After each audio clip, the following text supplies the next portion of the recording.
उसको कुछ natural advantage आप कह सकते हैं, कुछ उपयोग दुरुपयोग, जिन शब्दों से भी आप उसको नवाजना चाहते हैं, जो विरोधी है उसको उसका दुरुपयोग बताएगा, जो उनके पक्ष में है वो उसका उपयोग बताएगा।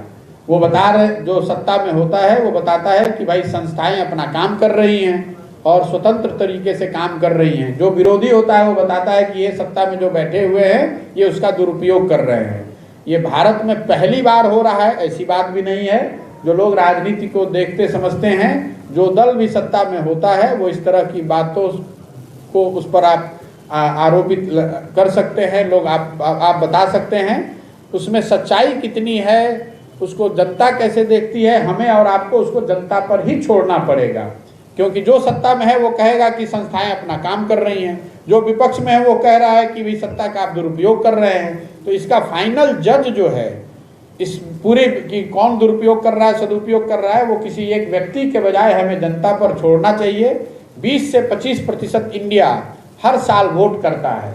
ये लोकतंत्र की यहाँ खूबी भी है और उसको आप पर थोड़ी परेशानी का कारण भी मान सकते हैं। तो ये हमेशा आपके पास, जनता के पास ये अपॉर्चुनिटी है, सरकारों और विपक्ष के पास भी अपॉर्चुनिटी है कि अगर जनता समझती है कि सरकार दुरुपयोग कर रही है तो आने वाले चुनाव में उसका परिणाम दिखेगा। पहले तो लोग यही समझते थे कि अगर आप सत्ता का दुरुपयोग करोगे तो जनता आपको पनिश करेगी।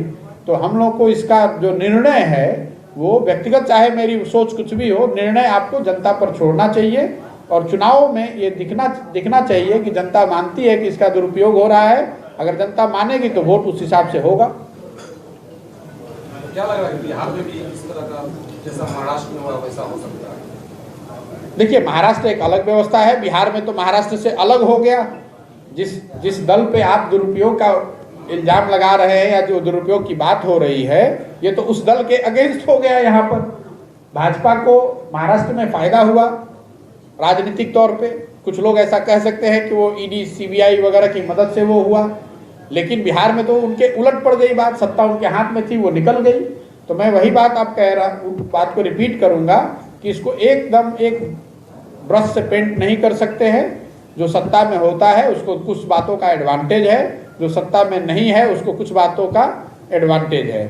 फाइनल एनालिसिस जनता पर ही छोड़ना पड़ेगा। जनता क्या समझती है कि उपयोग हो रहा है कि दुरुपयोग हो रहा है, जनता को उसको तय करने देना चाहिए।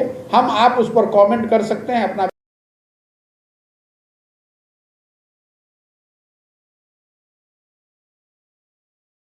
अब भाजपा इतना हाई तौबा मचा रही है, इस पर आप क्या कहना चाहेंगे? देखिए, दागी मंत्री कौन है कौन नहीं है ये तो आप लोगों का विषय है। मैं इतना कह सकता हूं बिना कोई नाम लिए कि इस मंत्रिमंडल में ऐसे कई नाम हैं जो कि 15 में इनका नाम जब आया था मंत्री बनने के लिए तो उसको नीतीश जी ने भी ऑब्जेक्ट किया था, और चूंकि मैं भी उस प्रक्रिया में शामिल था तो मैं आपको दावे से ये बता सकता हूं कि उन मंत्रियों के नाम या उन सुझावों को ड्रॉप किया गया था कि नहीं, इन लोगों को मंत्रिमंडल में शामिल नहीं किया जाना चाहिए। ऐसे कम से कम 3 से 4 नाम मैं नए मंत्रिमंडल में देख पा रहा हूं। अब वो किन परिस्थितियों में बनाए गए हैं, कैसे बनाए गए हैं, इसका बेहतर जवाब तो आपको मुख्यमंत्री दे सकते हैं या उनकी पार्टी दे सकती है या महागठबंधन के जो प्रवक्ता हैं वो बता सकते हैं। दागी है, कौन है नहीं है ये तो पब्लिक डोमेन में है, लेकिन महागठबंधन की जो सरकार 2015 में बनी थी, आप उसके मिनिस्टर्स की सूची निकाल लीजिए और आज जो मंत्रिमंडल बना है उसकी सूची निकाल लीजिए। उसमें वो आपको फर्क 3-4 नाम दिख जाएंगे जिनको कि आप दागी समझते हैं या बता रहे हैं।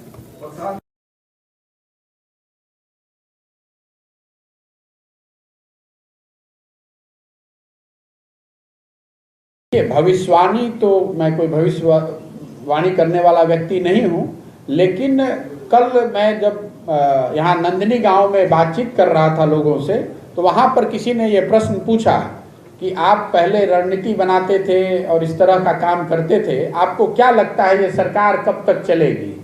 तो मैंने उनको ये बताया कि जितनी राजनीतिक समझ मेरी है, मुझे नहीं लगता है कि ये सरकार अगले विधानसभा चुनाव तक इसी फॉर्मेशन में चलेगी। अब किस फॉर्मेशन में चलेगी, कौन टूटेगा, कब चेंज होगा, इसकी मैं घोषणा नहीं कर सकता हूं, लेकिन 7 दलों का महागठबंधन वो जिस फॉर्म में आज बनाया गया है, इसी फॉर्म में 2025 विधानसभा का चुनाव लड़े, इसकी संभावना मैं करीब करीब 0 मानता हूं। मुझे लगता है कि ये संभव नहीं है कि ये 7 दल मिलकर चलाएं और मिलकर ही लोकसभा और विधानसभा का चुनाव लड़ें। संभव है कि लोकसभा के चुनाव तक ये साथ चल सकते हैं, लेकिन विधानसभा के चुनाव से पहले इसमें निश्चित तौर पर कुछ न कुछ फेरबदल आपको दिखेगा, ऐसा मुझे लगता है।